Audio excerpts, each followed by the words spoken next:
Thanks for tuning in to the Realtor Moms Podcast. We are Tasha and Jamie, full-time realtors in the FM and surrounding areas, and admittedly average moms. This is how we sell homes and try to keep our kids alive. Today on the Realtor Moms Podcast, Jamie and I are talking about who wants to move in 20 below. Well, guess what? You do. And we're going to be talking about why. Yeah. Don't be afraid to, everybody thinks about closing on their house and doing it in, really cold weather or looking at houses in cold weather. We know it's cold, but there are some serious benefits to putting on that jacket, slipping on those boots, and going out and getting after home buying in the late fall. And we've got some... And winter. Yeah. Winter. Right. Yes. and so we've got some reasons why. So, Tasha, start us off. What is your number one reason why a buyer should go out and really look hard in the fall and winter? Well, as much as I don't want to say this, I'm going to say it. Oh boy. Those sellers that have been on the market from summer weary. to fall, Yeah. If they've been on the market a little while, they're anxious to get their home sold. Yeah. And when sellers get to that point, they're generally more willing to negotiate a better deal with you. Yeah. They're not going to be expecting top dollar. And if they are, they're not going to get top dollar. Well, right. I mean, it definitely puts them at a specific, disadvantage Yes. a little bit. Not to say to a seller, don't market in the fall, but the realities of the market, I think, are that there are fewer buyers. And therefore pressure on the prices kind of goes down. So it's kind of a double-edged sword if you've got to sell something in order to buy, but think about it as in, maybe you don't make quite as high of a percentage on your sale, but you get into something with a larger percentage of savings than you would if you had been searching right in the peak of spring or summer. Correct.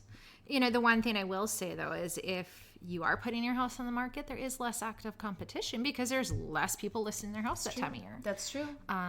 So that's one potential drawback. There might not be as many options to search in the fall, but there's also so many fewer buyers that there's less competition.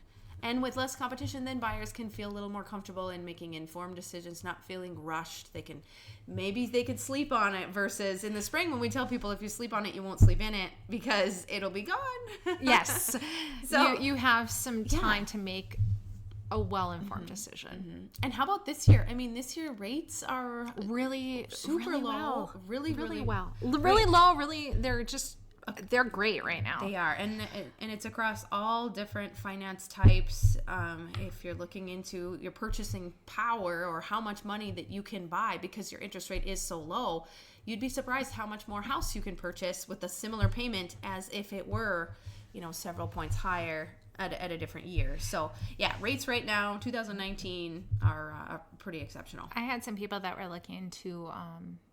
Basically where they were at is they did lock in their rate, and for whatever reason they were able to lock in again right before their new construction, closing on their new construction home. And because of what interest rates had done to spring to August, September, they saved $200 a month on their monthly payment.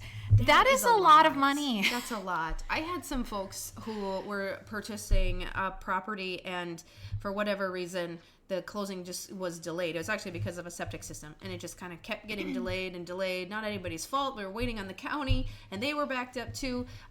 So they lost their lock on their rate, but they had locked it high in the really early summer. So rates had gone down, and they didn't save quite that much money a month, but it ended up being a great thing. So they had to wait a little bit to get in their house, but exponentially was a better situation. Ultimately it worked out really good because their rate was lower after they quote unquote lost their rate lock, which is usually something we try to avoid, but in this market all bets are off. Things are different. If you were looking last spring and weren't happy with what you could find, maybe with the change in interest rates, you can afford to that next tier level of a home. So definitely look into it, see what you can do and what your options are. Right? It's a totally different market, right? Exactly. We just did a podcast. It's not your mother's market. And now it's even different market. It is. The market is always changing. Very good point. It absolutely is. So I've got kind of a different spin on why you do want to move when it's 20 below. I mean, all those things are absolutely why, but also let's not ruin our summer painting walls and cleaning the inside and being trapped inside of our new home, right? I mean, let's look at the bright side. Enjoy the summer.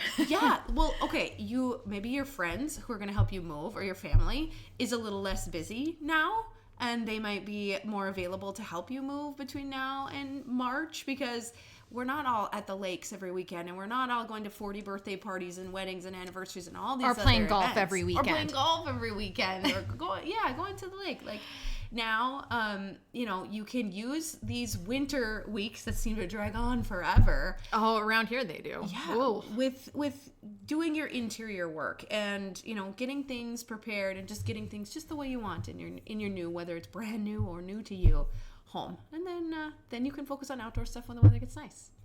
Or like realtors do, where we do spring cleaning in the fall, winter. Yeah.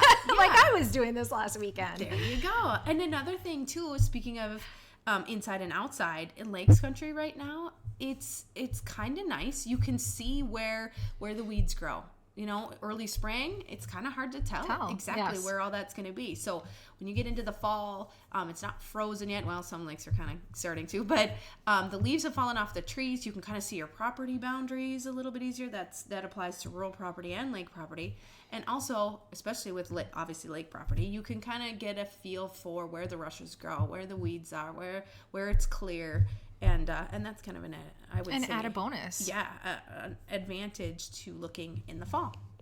One thing I tell people too, think about when your house is going to be looking its best. Think about the holidays. Think about decorating. Oh yeah. If you're a great holiday decorator. Oh yes. Then this is a great time. And if you think about those buyers coming in and the holiday spirit and things looking festive. That's generally when my house looks the best, is when everything is decorated for the holidays. So, that's another thing to think about.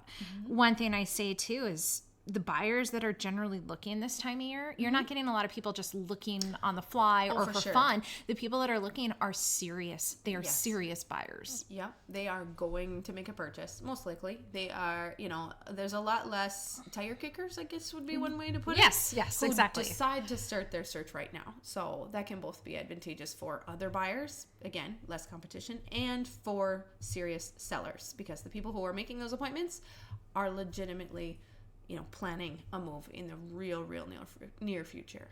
Otherwise, they would not be looking. Right. Who looks this time of year? Serious buyers. They would be staying at home until it warms up. So, cool. Well, that's our list of reasons why maybe you do want to move, even when it's 20 below. Correct. We would love to be your realtor. Reach out. Replay or hear more episodes at realtormomspodcast.com or check us out on iTunes. We do post funny stories and more information on Facebook and Instagram, so feel free to check us out there. This podcast is produced by Tasha Barrett and Jamie R. Swenson of Park Company Realtors, Fargo, North Dakota, 701-237-5031.